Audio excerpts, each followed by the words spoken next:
Hey, so I can't actually find the original training video that I made for this, unfortunately, so I'm just going to run through a few of the basics again. I think it's easier shown over video like this as opposed to me writing out a guide, so just going to, again, it'll only be like a brief overview, so just ask me any questions that you may have over Skype. So I've just made a test project here. There's ones there for Fruitful and for Wonga, but for the test project, all you do, go into add a list of websites here, and I think that the best use of buzzstream is, say you have your list of prospected sites already. I know you used buzzstream to do a search, and their search function is okay, but like you say, I think a Google search is actually better. So you just copy paste them in. I already know the contacts for these, but it's just as an example.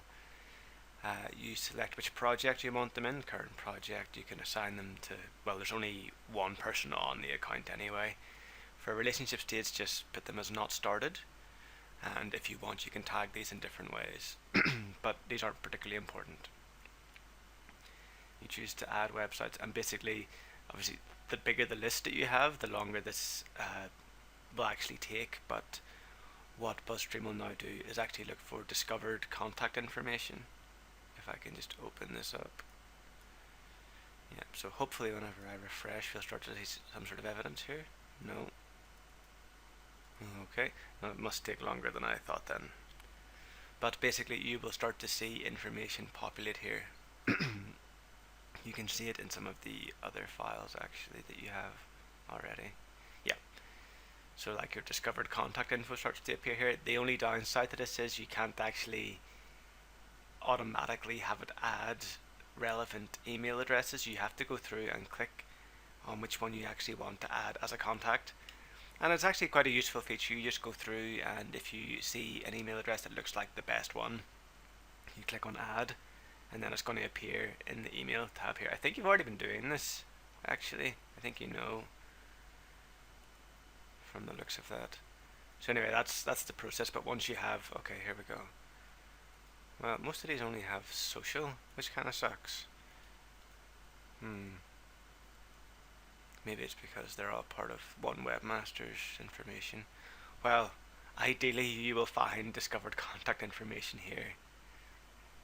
And once you have a list of email addresses here, you can obviously manually add them as well if you want, but the ideal situation is you just automatically add it through to the email here.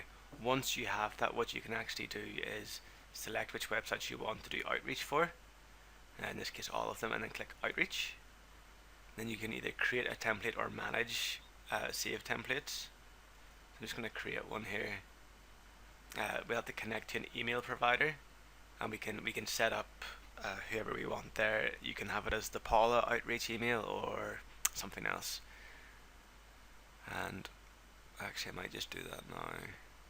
Well, we'll start there. Once you have that set up, basically you can create a draft email outreach template. The idea behind which you have, I don't know what they actually call them, but they're modifying brackets. So you can have, for example,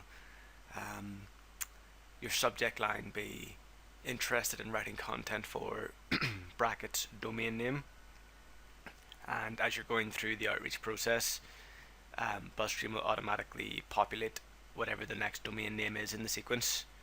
So you get this roughly customized outreach message, which is not as good as obviously a full custom message, but it does look from an external perspective that it's been like bespokely written for that website. I suggest having a play with it and telling me what you think. I'll go ahead here and sync up this email address for Paula just so that you don't have to do it. And I don't want this video to run too long, but we'll start with that and let me know how you get on. Cheers.